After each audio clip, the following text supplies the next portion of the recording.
우린 지난주 금요일 날 이사야서에서 가장 유명하다고 할 수 있는 이사야 6장을 살펴보았습니다. 이사야 6장은 이사야가 하나님께 사명을 받은 그런 장이고, 그리고 또 하나님의 사명자가 어떻게 세워지는지, 그래서 사명은 어떻게 주어지며 하나님께서 세우신 사명자는 어떻게 세워지는지를 살펴볼 수 있는 장이었습니다.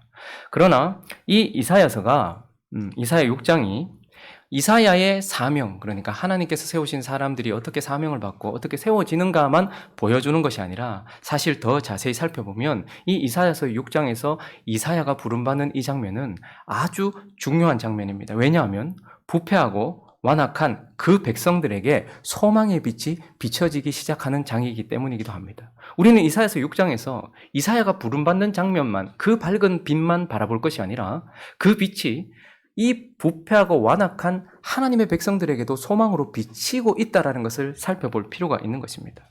6장이 있기 전 5장 30절은 이렇게 마무리가 되었죠. 한번 읽어볼까요? 5장 30절 시작.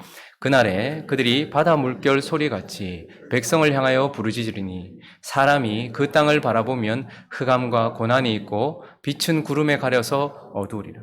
이사야서를 처음 시작하면서 이사야는 자신을 부르신 하나님에 대해서도, 그리고 자신이 부름받은 영광에 대해서도 말하지 않고 하나님의 백성들의 부패함과 완악함에 대하여 먼저 이야기했고, 5장이 이어지는 내내 그 부패하고 완악한 하나님의 백성들이 심판받을 것에 대하여 말하면서 5장 30절을 저렇게 마쳤단 말입니다.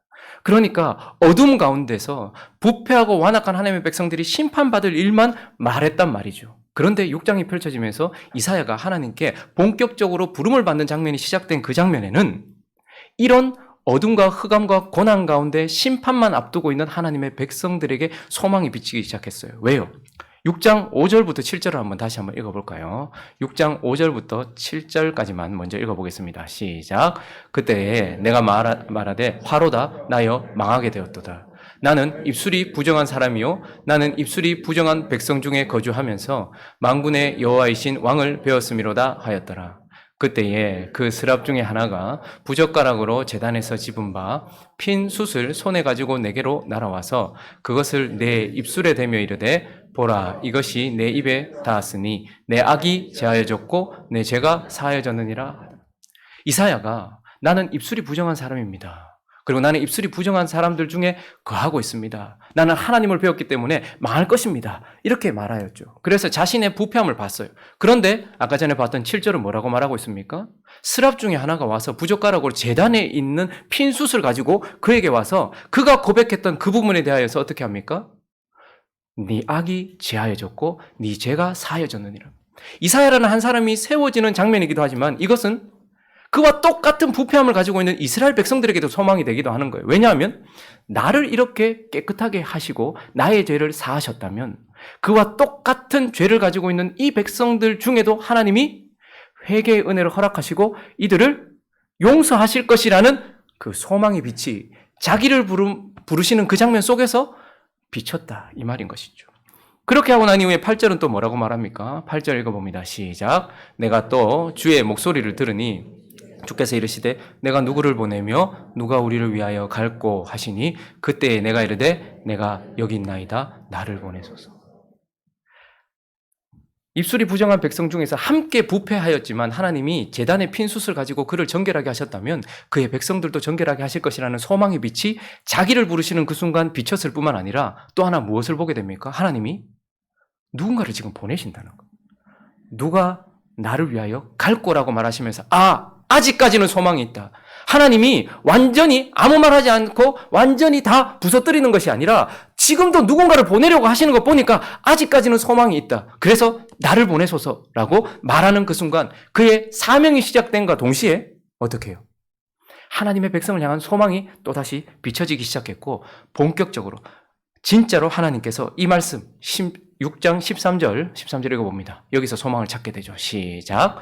그 중에 10분의 1이 아직 남아있을지라도 이것도 황폐하게 될 것이나 밤나무와 상수리나무가 배임을 당하여도 그 그루터기는 남아있는 것 같이 거룩한 씨가 이 땅에 그루터기니라 하시니라. 궁극적으로는 예수 그리스도를 말하는 것이지만 이 땅에 그루터기가 남아있단 말입니다. 밤나무와 상수리나무가 배임을 받고 심판을 받고 모두 끝난 것 같겠지만 그러나 그 뿌리는 아직 남아있어서 또다시 생명의 역사가 일어날 것이라는 것을 말하면서 그 백성, 부패하고 완악한 백성이 끝날 것처럼 보이지만 그 가운데서 끝이 아니라 어떻게 되는 거예요? 그루터기가 남아있어서 그들 중에 남은 자를 하나님께서 구원하시겠다라고 말하는 거예요. 그러니 우리는 이사야 6장을 통하여서 사명이 어떻게 시작되는가, 하나님의 사명자가 어떻게 시작되는가만 보는 것이 아니라 부패하고 완악한 심판밖에 남아있지 않은 백성들에게 하나님이 소망의 빛도 비추고 있다는 것을 보게 되어지는 것입니다.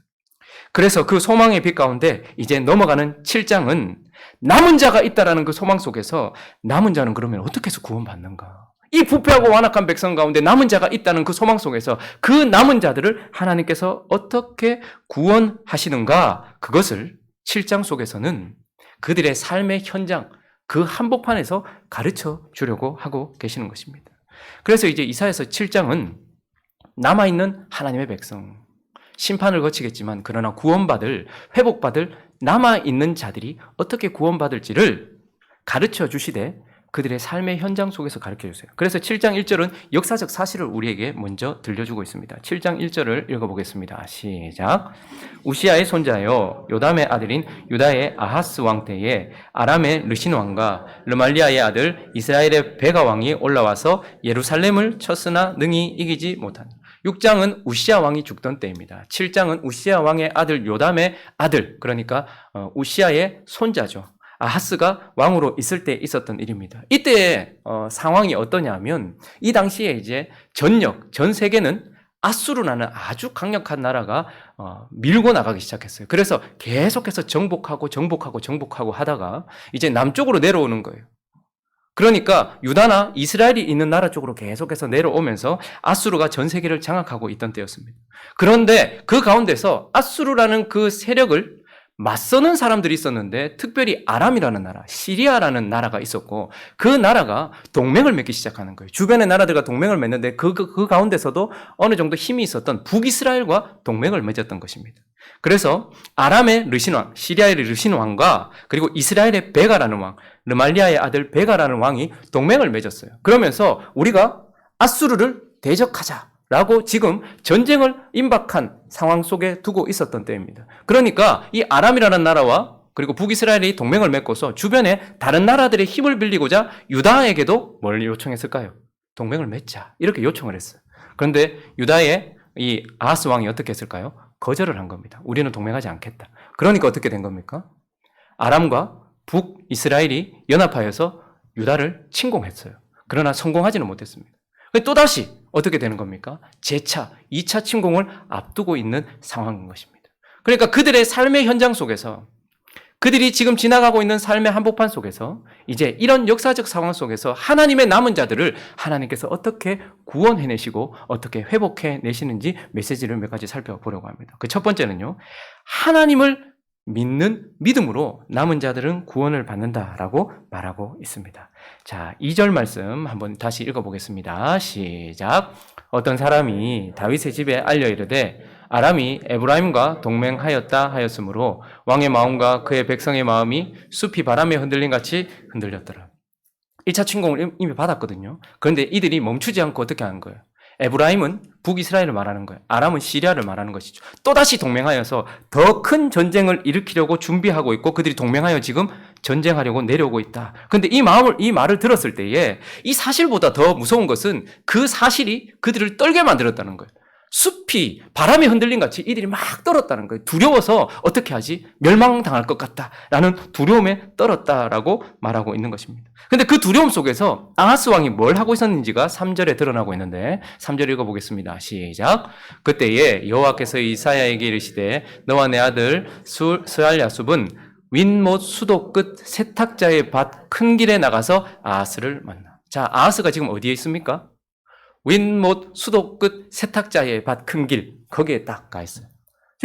지금 세탁하러 갔나? 그게 아니라 지금 저곳은 어떤 곳이냐면 윗못이라는 것은 여러분 예루살렘을 중심으로 유다가 나라가 이렇게 있는데 전쟁이 터지면 가장 중요한 게 무엇일까요? 먹는 것과 더 중요한 것은 물이에요. 그런데 애워싸임을 당하고 나면 식수가 끊어지는 거예요. 그래서 그것을 막기 위하여서 샘을 만들어 놓고 물길을 만들어 놨단 말이에요. 그것이 윗못 수도였습니다. 그런데 그게 세탁자의 밭이라고 하는 것은 많은 사람들이 와서 세탁을 할 만큼 넓게 그것을 정비를 해놓았고 지금 이제 전쟁을 앞두고 있으니까 어쩌면 우리가 이 전쟁에서 망할지도 모른다. 그리고 어떻게든지 견뎌내야 된다라는 생각에 그가 전쟁을 스스로 치르려고 준비하면서 물길을 정비하고 있는 상황이었단 말입니다. 그런데 그런 아하스를 하나님께서 그런 아하스에게 누구를 보내시는 거예요? 두 사람을 보내세요. 첫 번째는 누구요? 이사야를 보내시고 또 하나는요. 그의 아들 스알 야숲을 보내요. 여러분 선지자가 아들과 함께 가서 하나님의 신탁을 전한 건 여기가 최초예요. 이런 일은 없어요. 그런데 왜 하나님께서 이렇게 하셨을까? 지금 이제 멸망을 앞두고 있고 전쟁을 앞두고 있고 지금 내 인생이 송두리째 흔들릴 것 같은 위기 상황 속에서 그는 자기 스스로 무엇인가를 해결해 보려고 노력하고 있는데 그때에 그 아하스 앞에 하나님께서 누구를 보내시는 거 아니까 이사야를 보내시는 거예요. 이사야의 이름의 뜻은 무엇이라고요? 여호와는 구원이시다. 그리고 그의 아들 스알 야숲의 이름은 남은 자가 돌아올 것이다. 이런 뜻입니다. 자, 그러니까 지금 위기 상황 가운데서 멸망을 앞두고 있는 전쟁을 앞두고 있는 그에게 지금 하나님께서 이사야와 스알 야숲을 보내시면서 무슨 얘기를 하고 싶은 것입니까? 하나님은 너의 구원이시고 하나님은 남은 자를 지키시고 보호하셔서 결국 하나님께로 돌아오게 만들고 회복하게 만들 하나님은 구원의 하나님입니다. 그러니 그를 믿어야 합니다. 라고 말하면서 4절 읽어보겠습니다. 4절 있습니다. 시작. 그에게 이르시기를 너는 삼가며 조용하라. 르신과 아람과 르말레아의 아들이 심히 노할지라도 이들은 연기나는 두 부지깽이 그루터기에 불과하니 두려워하지 말며 낙심하지 말라. 지금 거기서 이렇게 말하고 있는 거예요. 하나님은 그 두 사람을 보내시면서 나는 너희를 구원하는 여호와요. 남은 자를 지키며 돌아오게 하는 여호와니 너는 삼가 조용하라. 저 말은 가만히 있어라, 말하지 마라 이런 말이 아니라 하나님 앞에서 네가 하던 행위를 멈추어라.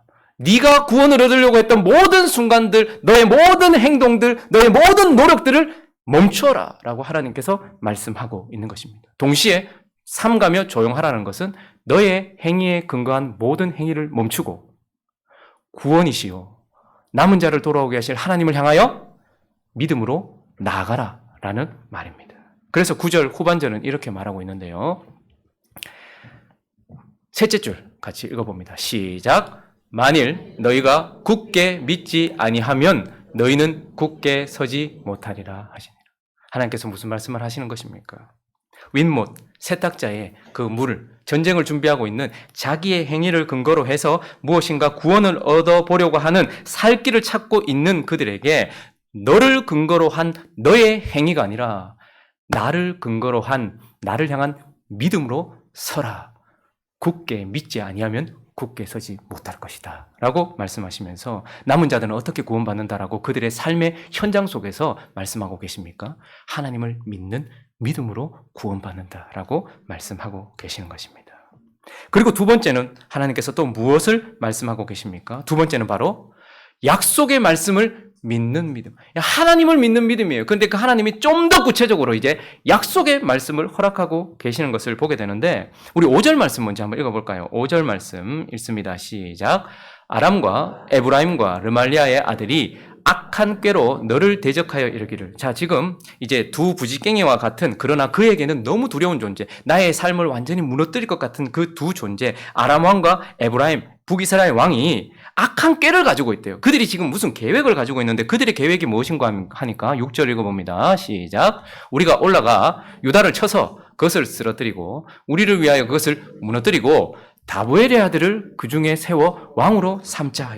자, 지금 그들이 무슨 계획을 가지고 있는 거 하니까 유다에 대한 계획을 가지고 있는데 올라가서 그것을 쓰러뜨려 버리자. 그리고 무너뜨려 버리자. 그리고 나서 어떻게 하는 거예요? 왕을 교체하자.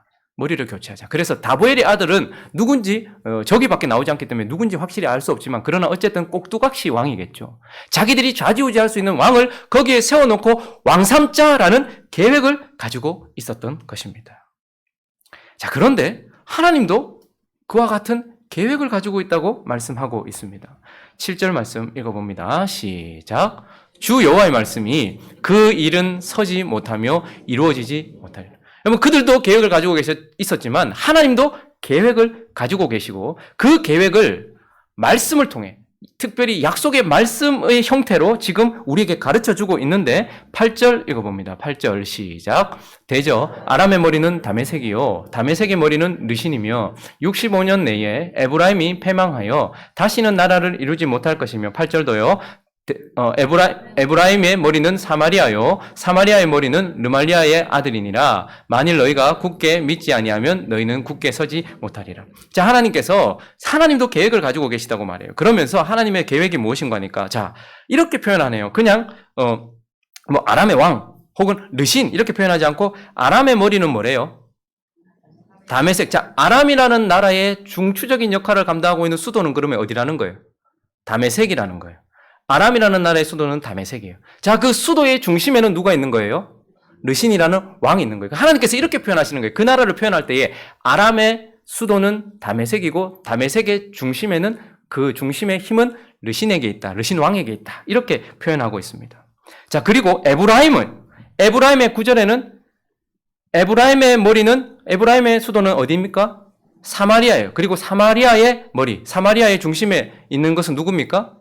르말리아의 아들 베가라는 왕입니다.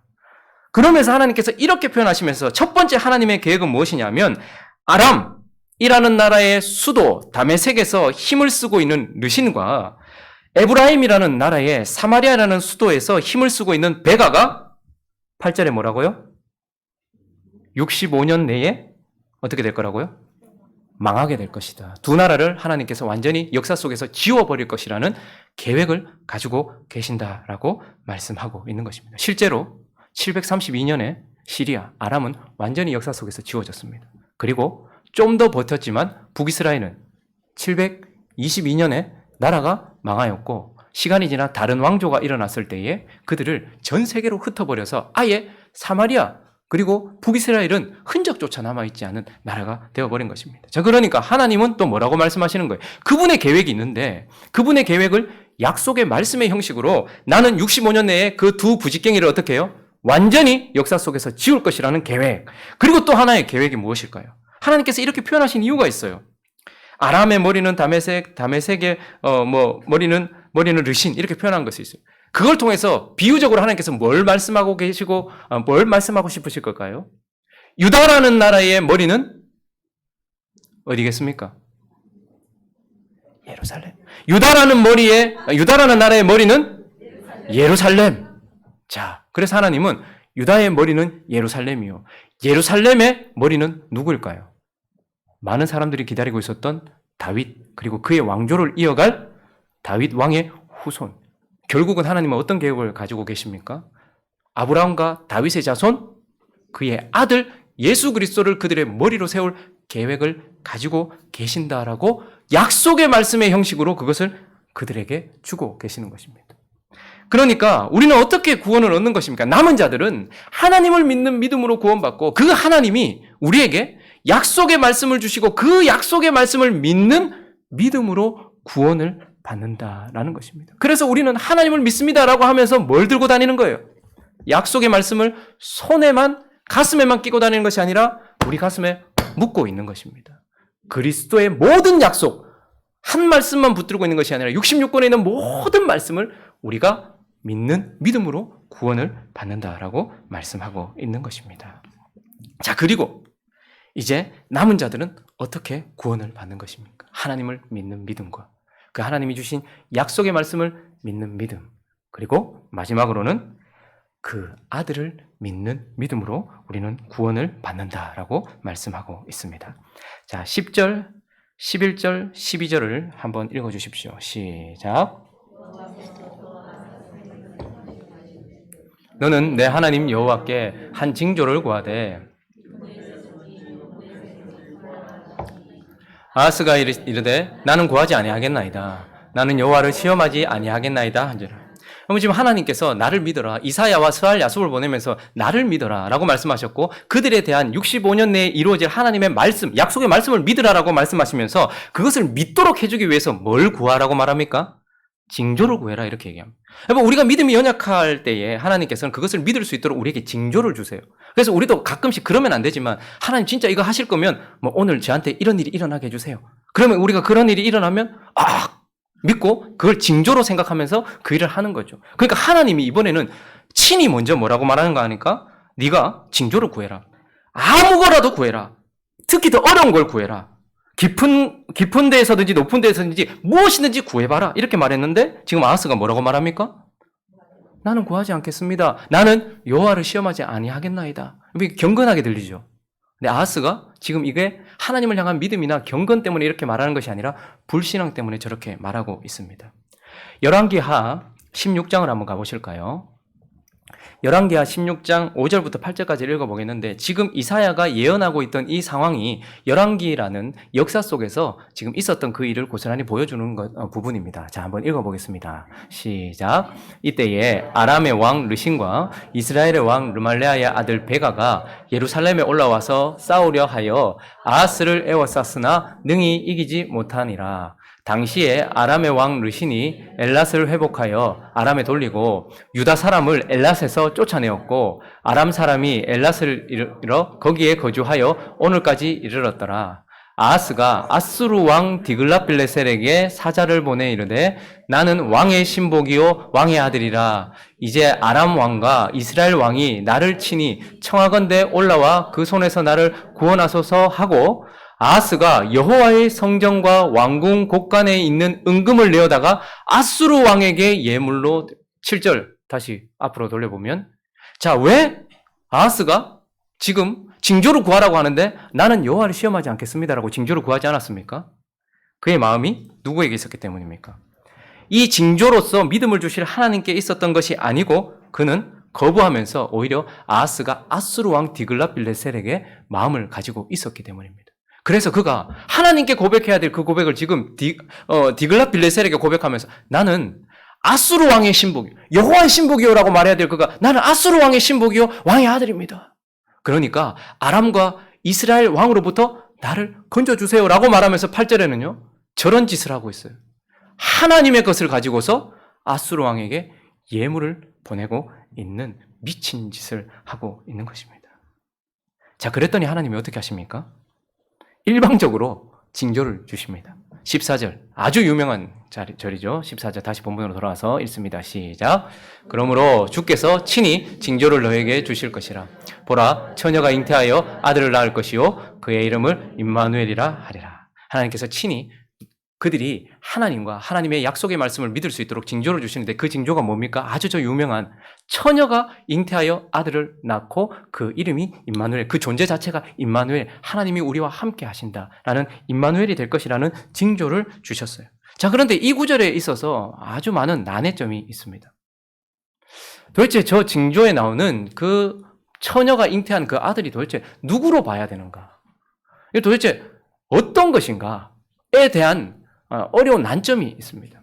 그래서 크게 한 5, 6가지 있는데요. 한 3가지 정도로 살펴보면 먼저는 저기 나오는 처녀가 잉태하여 낳은 아들 임마누엘은 오직 700년 뒤에 있을 예수 그리스도의 초림으로 이루어진 그리스도에 대해서 예언한 것이다. 이렇게 말하는 거예요.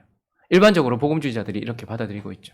그래서 지금 이사야를 통해서 아하스와 그 당시 이스라엘 백성들에게 준 징조는 700년 이후에 이 땅에 몸을 입고 태어나실 처녀의 몸에서 태어나시는 예수 그리스도에 대한 징조고 예언이다 이렇게 말해요. 자, 그런데 문제는 무엇이냐면 그렇게 받아들인다면 저 징조라는 것이 무엇입니까? 아까도 말씀드렸던 것처럼 어떤 징조를 통해서 지금 현재 나로 믿게 만들고 지금 현재 하나님께서 믿을 만한 증거를 주시는 거잖아요.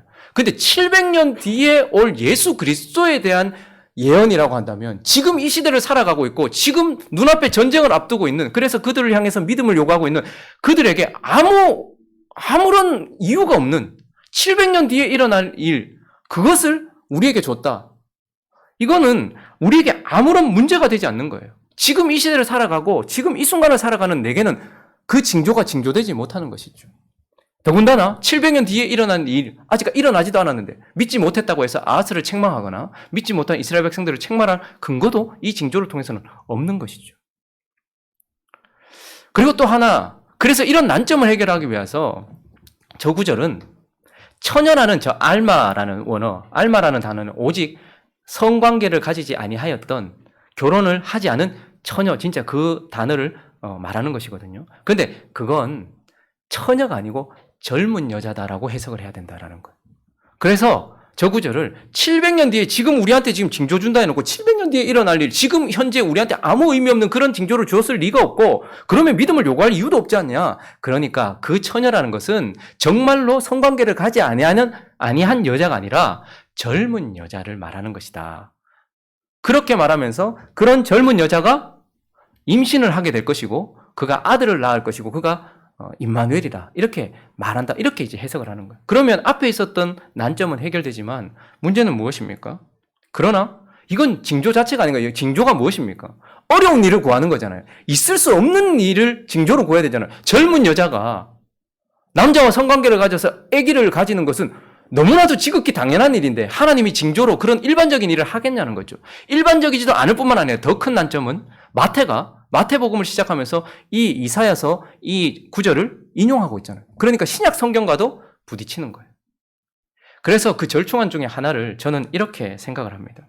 이사야는 실제로 하나님께서 보라 처녀가 잉태하여 아들을 낳을 것이고 그의 이름이 임마누엘이라 할 것이라는 이 말씀을 하나님께 받았고 실제로 그 일이 자기의 당대에 그리고 지금 이 순간 아하스와 이 백성들에게 그리고 자기에게 주신 하나님의 예언이라고 믿었습니다. 자, 그런데 이렇게 믿었다고 한다면 이사야는 도대체 그러면 700년이나 뒤에 있을 일인데도 지금 일어날 것처럼 모르고 믿었단 말인가? 저는 그렇게 믿습니다. 에스겔도 그렇게 믿었고 많은 사도들도 그렇게 믿었잖아요. 주님이 곧 오시리라는 것에 대한 정확한 시점은 알지 못하지만 그러나 선지자라고 하여서 하나님의 뜻 모든 것을 다 알고 믿는 것은 아닙니다. 처녀가 잉태하여 아들을 줄 것이라는 그 시점이 700년 뒤라는 것은 전혀 이해하지 못한 채 그러나 하나님께서 주실 것이라는 믿음을 가지고서 그는 믿었고 그래서 그것을 선포했고 아하스에게도 그렇게 말했고 그러나 이것은 거짓말은 아닙니다. 왜요? 분명히 700년 뒤에 그 일이 일어나니까. 그런데 그래서 그는 어떻게 될까요? 다윗 왕가나 주변에 처녀가 잉태하여 아들을 낳을까 하는 언제나 조바조바한 마음으로 언제나 항상 민첩하고 예민한 마음으로 하나님이 주신 징조가 이루어질 것인가를 계속해서 바라보면서 그 징조를 주신 하나님을 믿는 믿음으로 살아갔을 거예요. 그래서 모든 사람이 그 시대에 있는 사람들이 하나님께서 이 징조를 줄 것이다. 그리고 임마누엘이 태어날 것이라는 것을 믿고 이사야도 그것이 자기에게 일어날 것이라 믿고 그렇게 나아갔을 것이라고 저는 믿습니다. 자, 그런데 그렇기 때문에 그 시대에 있는 사람들은 이 징조가 분명히 일어날 것이라고 믿었는데 실제적으로는 700년 뒤에 일어났잖아요. 그래서 하나님이 난점은 무엇이냐면 또 16절이에요. 16절 읽어보겠습니다. 읽습니다. 시작. 대저 이 아이가 악을 버리며 선을 택할 줄 알기 전에 네가 미워하는 두 왕의 땅이 황폐하게. 자, 지금 실제적으로 두 왕이 있어요. 네가 미워하는 아람 왕과 북이스라엘 왕이 있어요. 그런데 이 아이가 700년 뒤에 태어난다고 지금 예언되었대. 이 아이가 선을 택할 줄 알기 전, 악을 버리고 선을 한 아주 어릴 때에 이 왕이 황폐하게 될 것이라는 실제적인 역사는 그러면 어떻게 되는 거냐? 700년 뒤에 그게 사실이라면 그래서 하나님은 이 임마누엘의 예표가 되는 아이를 주셨다라고 저는 믿습니다. 그래서 8장으로 넘어가 보시면요. 8장에 하나님께서 이사야에게 아들을 하나 주세요.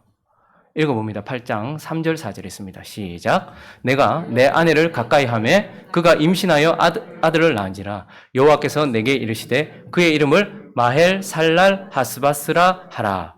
그에게 이르기를 너는 삼가며 조용하라. 지금 저 구절 잘못됐어요. 4절이 잘못됐습니다. 8장 4절. 예, 한번 성경 읽어주십시오. 제가 한번 읽어드릴게요. 지금 저 구절이 잘못 나왔네요.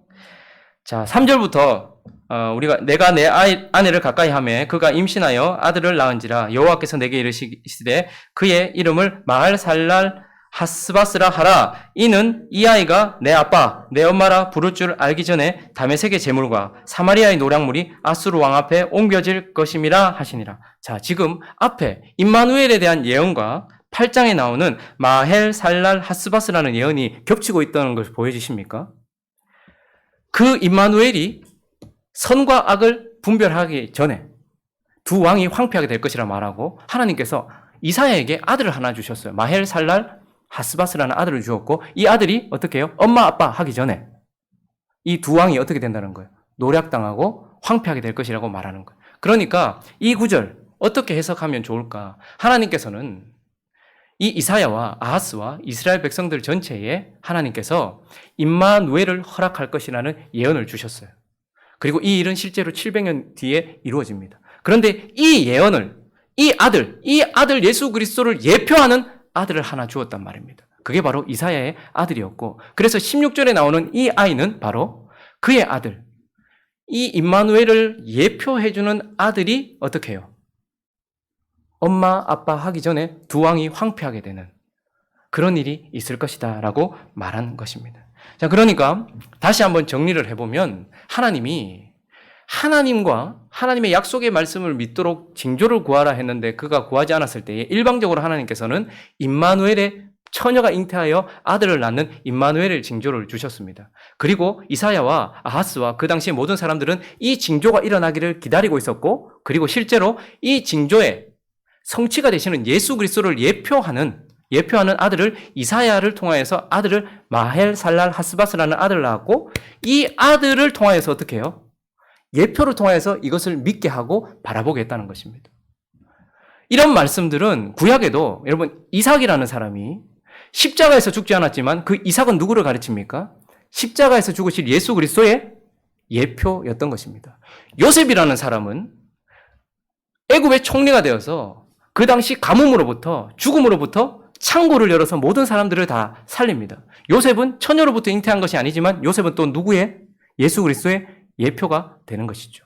그러니까 이와 마찬가지로 다윗이라는 사람도 썩어서 지금 죽어 있지만 부활하실 예수 그리스도, 살아계신 이 왕권의 왕인 예수 그리스도를 예표하고 있는 것이죠. 그러니까 이제 이 이사야를 통해서 주신 임마누엘의 예언, 이 예수 그리스도를 예표하는 또 다른 아들을 주어서 이 아들을 통하여서 이를 믿게 만들었다라고 우리에게 말씀해 주는 겁니다. 자, 뭐 이해 안 되면 넘어가시면 되고, 결론적으로는 무엇이냐면, 결론적으로는 무엇이냐면 무엇을 요구하는 것입니까?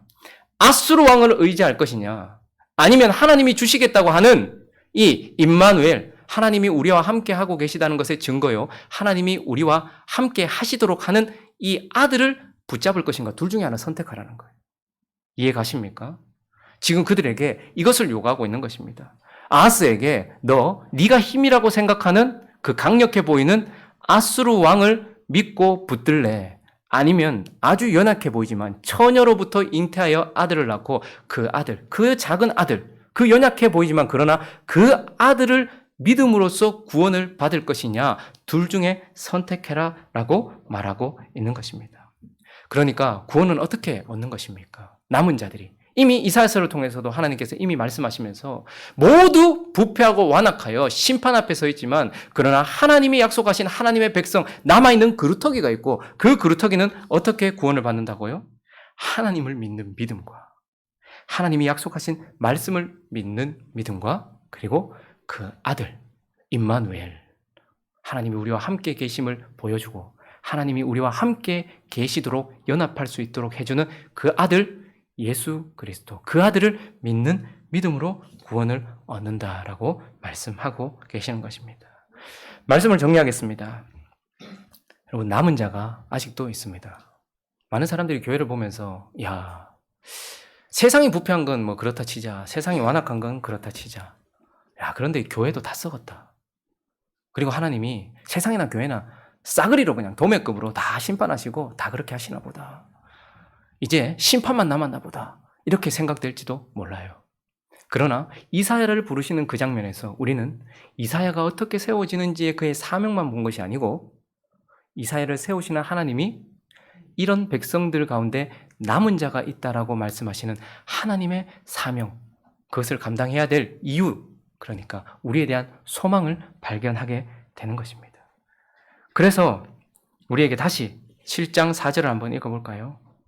우리에게 이것을 요구하시는 것입니다. 첫째 줄만 조용하라까지 읽습니다. 시작. 그에게 이르기를 너는 삼가며 조용하라. 남은 자들이라면 내가 어떻게든지 해보려고 하는 나를 근거로 한 행위를 멈추고 나를 붙드시는 하나님, 그리고 약속의 말씀을 주신 그 하나님을 믿으라라고 말씀하고 있는 것입니다. 그래서 9절 읽어봅니다. 9절 뒷부분, 만일, 시작. 만일 너희가 굳게 믿지 아니하면 너희는 굳게 서지 못하리라 하시니라. 무엇입니까? 하나님을 믿고 하나님의 약속의 말씀을 믿고 그것을 굳게 믿지 않으면 굳게 서지 못하는데, 그래서 결국 그 아들을 믿는 믿음, 나를 믿지 않고 하나님을 믿고 다른 이들의 말을 믿지 않고 하나님의 약속의 말씀을 믿으며 다른 것을 붙잡지 않고 오직 하나님이 주신 그 아들 예수 그리스도를 붙잡고 믿는 믿음으로 구원과 회복을 얻는다. 이것은 우리가 처음 구원받을 때만 적용되는 말씀이 아닙니다. 구원받고 영원한 하나님의 영광의 나라에 이르기까지 살아가는 우리에게 있어서는 늘 동일한 원칙입니다. 오늘도 우리는 하나님을 믿는 믿음과 그분의 약속의 말씀을 믿는 믿음, 그리고 그의 아들 예수 그리스도를 믿는 믿음으로 살아가는 저와 여러분 되시기를 예수 그리스도 이름으로 축원합니다. 같이 한번 찬양할까요? 우리 가사를 생각하시면서 찬양하겠습니다.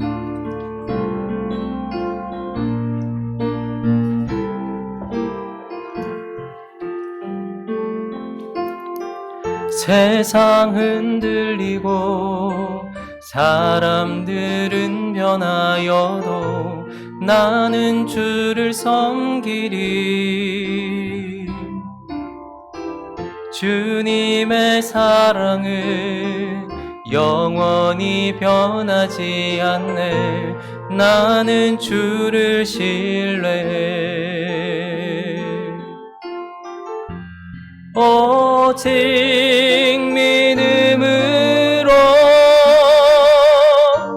믿음으로 내가 살리라. 오직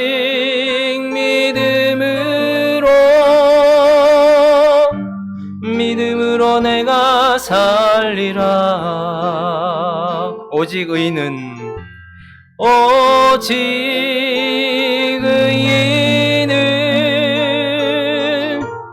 믿음으로 말미암아 살리라.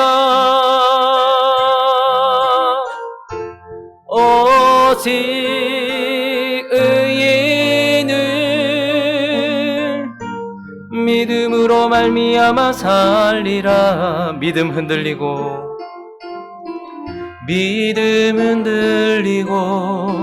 사람들 주를 떠나도 나는 주를 섬기리. 주님의 나라는 영원히 쇠하지 않네. 나는 주를 신뢰해. 아멘. 오직 믿음으로, 오직 믿음으로 내가 살리라. 오직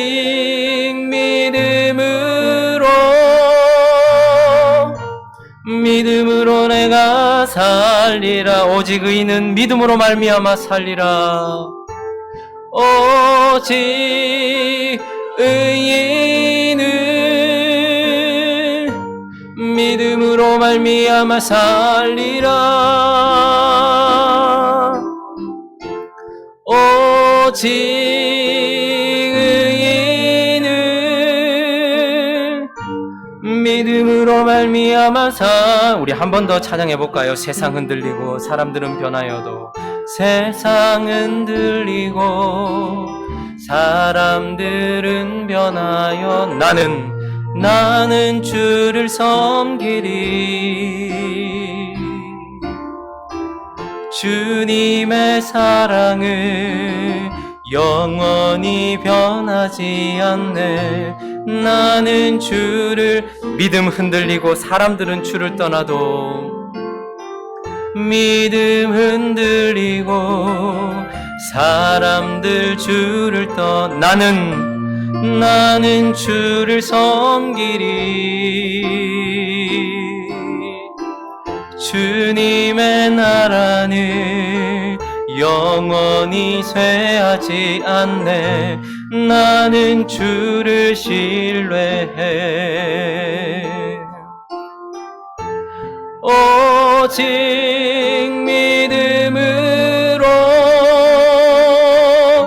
믿음으로 내가 살리라. 오직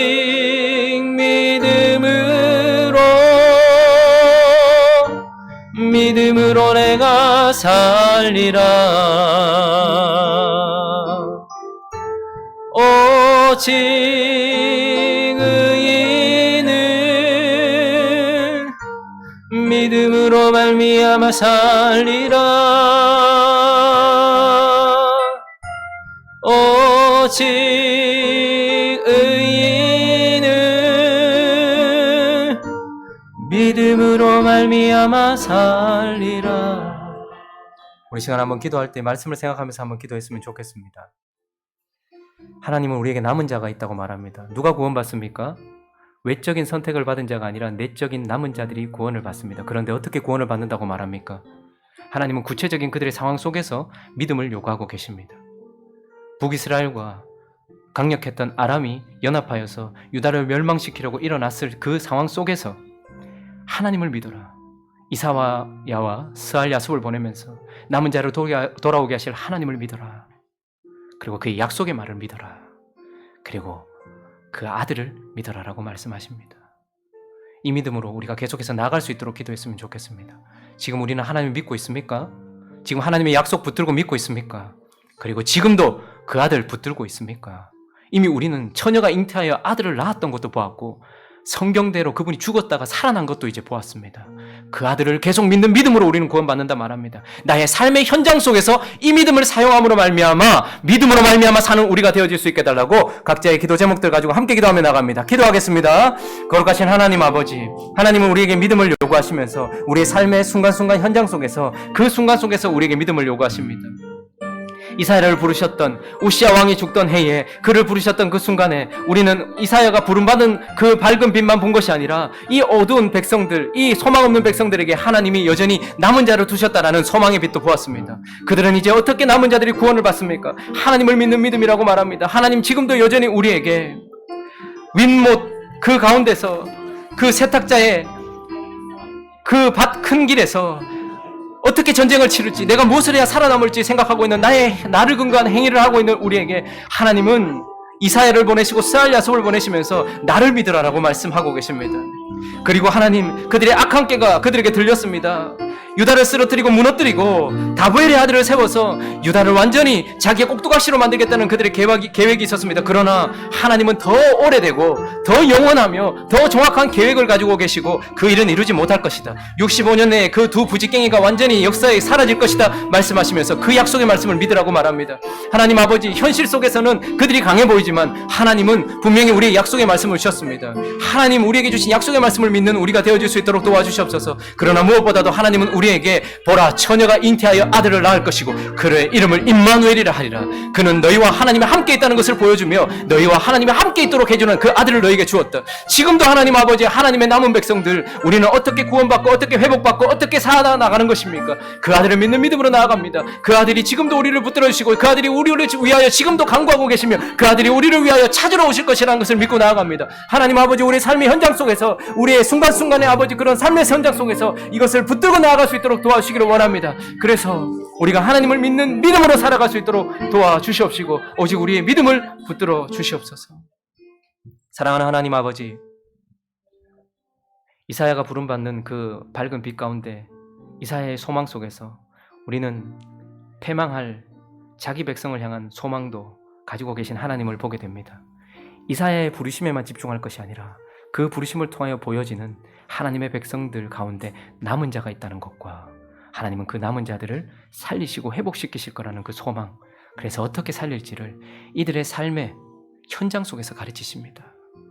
하나님, 솔직히 지금 바로 앞에서 북이스라엘과 아람이라는 나라가 동맹을 하여서 이미 1차 침공하고 또다시 우리나라를 위협하고 있는 그런 현실적인 상황 속에서 우리가 여호와는 나의 구원이십니다, 여호와는 돌아온 자, 남은 자들을 돌아오게 할 것입니다 라는 그런 믿음으로 나아가기는 쉽지 않을 것입니다. 그러나 하나님은 또다시 우리에게 말씀하십니다. 내 눈앞에 이사야와 스알 야숲을 보내시면서 그 샘물을 정비하고 있는 우리에게 너의 행위를 멈추고 나를 향한 믿음으로 반응하라고 말씀하십니다. 오늘도 믿음으로 나아가는 행복한 우리 교회 되어질 수 있도록 주여 역사하여 주옵소서. 살아가다 보면 수많은 사람들의 목소리와 세상의 소리와 그들의 계획이 들려집니다. 마치 이루어질 것처럼 보입니다. 그들은 그들을 무너뜨리고 해방하고 회파하고 이간질하고, 그래서 다부엘의 아들을 세워서 다른 머리를 세워서 꼭두가시처럼 가지고 놀자라는 계획을 가지고 있었지만, 하나님은 더 깊고 높고 넓은 계획을 가지고 계셨습니다. 그 두 부지깽이 같은 것들은 65년 내에 흔적도 없이 사라질 것인 그 계획을 약속의 말씀을 통하여 보여주셨고, 나는 그곳에 내 아들을 세울 것이다 라고 말씀하시는 하나님의 말씀을 믿는 믿음, 그리고 하나님은 그 아들을 믿는 믿음까지 우리에게 요구하십니다. 지금도 우리의 삶의 현실 속에서 필요한 것입니다. 하나님, 이 믿음으로 살아갈 수 있도록 도와주시옵소서. 이 믿음으로 나아가는 우리가 되어질 수 있도록 인도하여 주옵소서. 그래서 너희가 굳게 믿지 아니하면 굳게 서지 못하리라. 하지만 너희가 굳게 믿으면 너희는 굳게 서리라. 말씀하시는 하나님의 음성을 듣고 굳게 서는 우리 모두가 되어질 수 있도록 주께서 축복하여 주옵소서. 우리 주 예수 그리스도의 이름으로 기도드립니다.